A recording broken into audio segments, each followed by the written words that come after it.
Hey YouTube, this is Eddie's Tech Talk. And you've seen a lot of phones from me over the years. You've seen Google Pixels, you've seen Windows phones, even if you're from that far back. You've seen Galaxies, you've seen, pretty much everything. You've seen HTC, you've seen Motorola, you've seen pretty much everything. A lot of those phones I used to get review devices way back when. And I always got Android. I always have owned Android. I've had a smartphone since 2011. But, as a big shock to everybody, the next phone is here, and it's an iPhone. Now, look, this isn't the place for me to get into why I'm at least temporarily switching to an iPhone. Essentially, I'll just give you the summary. I switched my carrier from Google Fi, sold my Pixel on eBay. I was going to get the Pixel 4a, but that doesn't come out until the end of the month. I didn't want to spend a ton of money because, look, I just think that with the budget phones that we have coming out, like iPhone SEs, like Pixel 4as, there's no reason to spend that much money anymore. At least that's what I think. That's what I'm here to test. And since I can't get the Google Pixel 4a in time to have my number switched over and everything before I have to ship this guy out on eBay, well, there's two budget phones out there that are worth buying, at least in my estimation. That's the Google Pixel 4a, which, like I said, isn't out and wouldn't be out in time for me, and the iPhone SE. Now, I have had iOS experiences over the years. I think the last iOS device I owned was like an iPod Touch running iOS 6 or something like that. But in many years, I've used Mac, I've used iPad from time to time, and I did have a work iPhone XS that I use pretty sparingly. I tried to stay off of it just because, work stuff. But this one's mine. So first Apple device in, really a long time. First iPhone ever. I don't know if I'm going to keep it. I can return it, I think maybe by the time that the Pixel 4 comes out. But look, I've been reviewing devices a long time, and it's time to see what's going on this side of the fence. Especially, I'm really excited with the iOS 14 update coming soon, because a long criticism that I have had of iOS is if you go back to iOS 1 and you go up now to iOS 13, the home screen, yes, there's backgrounds and things, but fundamentally pretty much the same. Whereas with iOS 14, there's a lot of cool changes coming out. And I was also excited this phone has Apple's most powerful smartphone chip that's on the, $1,200, $1,300 maxed out iPhone Pro Maxes in this phone. So you're not hurting for power in this phone. And it's better than any Android phone that exists as well. So excited, although lots of trepidation though. Never had an iPhone. So let's get to it. So I did buy this at an Apple store. So we've got our Designed by Apple in California. Let's see what's inside. So I did buy the product red, the red version, because look, I had the orange Pixel 4, and I like cool colored phones.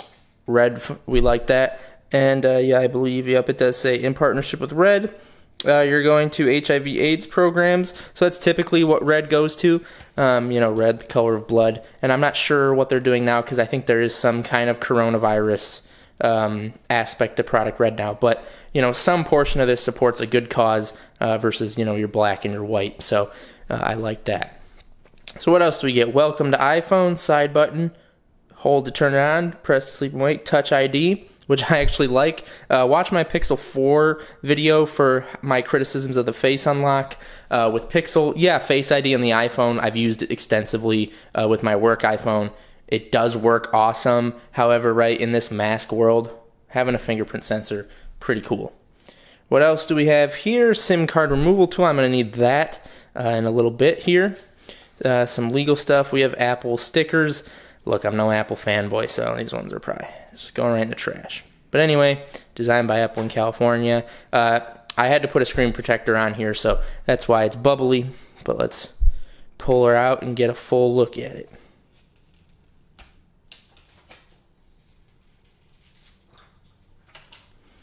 Here it is.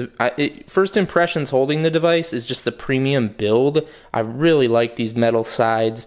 As much as I do kind of I'll take it out for comparison, the fit and finish of the Pixel 4. I rave and rave and rave about the back here with the Pixel 4. The sides are nice.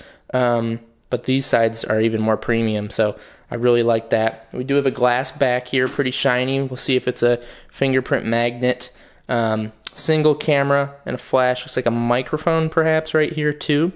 This does have wireless charging, and of course, right, you're getting this all in a package for $400. I did buy the $450 model, which is the iPhone. Same thing, same everything, except 128 gigs of storage. And that red color looks sharp. Gotta hand it to Apple on this one. I don't want to. There's like some muscle in my body involuntarily. It's like making me like, no, you don't want to say that, but gotta give credit where it's due. The phone's pocketable. I don't love the big bezels. I've seen it in the store. I know we have big bezels, and that's just, ugh, especially versus the cheaper Pixel 4a. No. But look, it's small. It looks nice from the back. Fits nice in the hand. Very, I suppose, pocketable, hand-friendly, all those sorts of things. So let's power it on.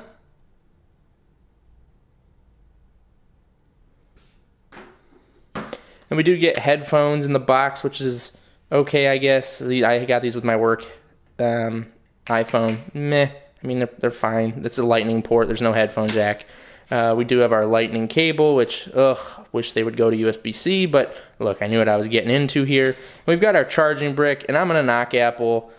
Look, I don't know if you're trying to cut costs or what it is, but this supports fast charging, and you're going to give me these meh headphones. If I could, like, trade the headphones for a fast charging brick, I would do it. But anyway, you know, the presentation is nice, everything to expect out of really a flagship or a premium product. Even the box, I'm pretty sure they use the same materials here.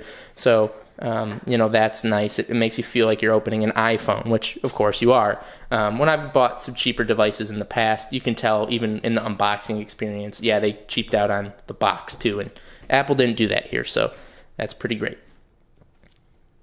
All right, so let's press the home button to open her up. English is our language, US, quick start. So you bring your iPhone to set her up. We're not doing that. And then let's get it on the Wi-Fi. I'll kind of get some stuff configured and I'll be back. While setting it up, just wanted to chime in here. I do love this. I work in cybersecurity, so I do like Apple believes privacy is a fundamental human right, and I really like that marketing from them and that I suppose goal behind the products and services that they engineer. So I do like that. Haven't always seen that out of Android. So again, look, I'm gonna give credit where it's due. I'm gonna review this, you know, as much as I can, impartially, even though, you know, I like Android. And look, nothing but good things to say so far. Okay, guys, so we're activated. I basically just installed my password manager to sign into my accounts, but we're activated. My contacts are ported over, and really, initial thoughts through the activation, the only thing that was weird to me was that when I went into the App Store to download my password manager, I put in my password to my Apple account that I created, etc., etc., and it's like, cool, you're good, and then it didn't download the app, and I was like, well, what's going on? So I actually had to go to settings. Well, there you go. There's my Eddie's Tech Talk. Rock with that. I also have a podcast. Rock with that. So there you go. But in the finish setting up your iPhone menu, I had to go in here and actually verify my email and my phone number, which is fine. I'm glad I had to do that. I have no issue. But when I was installing the app from the App Store, there was nothing that told me, hey, you got to go do this before we'll let you download apps from the App Store, because I actually thought I already did that. So just a little snafu there. But look, this is just an unboxing. This is not any sort of extensive review. I'm not saying you should buy the iPhone SE, you know, given this unboxing video or something. But look, swiping is good. I mean, things are pretty good in here so far as fluidity. I've never had the True Tone display that's on an iPhone before, so it's definitely a lot warmer normally than my Pixel 4 when I had them next to each other. The Pixel 4 was way cooler in terms of color tone. Of course, I can turn True Tone off, but that's kind of an Apple thing, so I'm going to try it out. Yeah, I'm going to try it out, and I only took one photo here of the, okay, thanks, of the box, and, you know, it turned out pretty good. So, and, I mean, the lighting's fine, so that's nothing crazy, but I'm going to put it through its paces, its stress tests, you know, and I'm still heavily invested in that Google ecosystem, so I'm going to get all that on here. But initial impressions, man, from someone who's never had iMessage before, it's just worlds better than what we have on Android. So look, I'm not going away from Android forever, but I'm gonna see how this whole jaunt with the iPhone goes. Let me know what you guys think. My whole family and friends have already given me grief saying that they never thought they'd see the day when I went out and purchased an iPhone. I know. I would have bought that Pixel 4a, but you know, timing just didn't work out. So here we are with the iPhone. What do you guys want to see? This is a really good opportunity. I can make a ton of videos, whatever you guys want to see. Impressions of someone who's never owned an iPhone, which seems like I kind of live under a rock, especially in the tech review scene. But I've never owned an iPhone. This is my first ever iPhone that I've actually had myself, besides that brief work experience. See, look, there we go. We got a text from a friend. Another one. I'd never thought I'd see the day, right? So I'm very known as having an Android phone all the time. So, there you go. You can see it. It's a shock. It's a shock to me, like I said. So what do you guys want to see from someone who's never owned an iPhone? I've had so many Android phones ever since 2011. This is my first iPhone here. What do you guys want to see? How things work? How I process things? What all that is? I mean, of course, I'll come out with my normal review, but I'm totally down to make more content. So let me know in the comments section down below. I'm loving this red color, and I'll see you guys in the next one.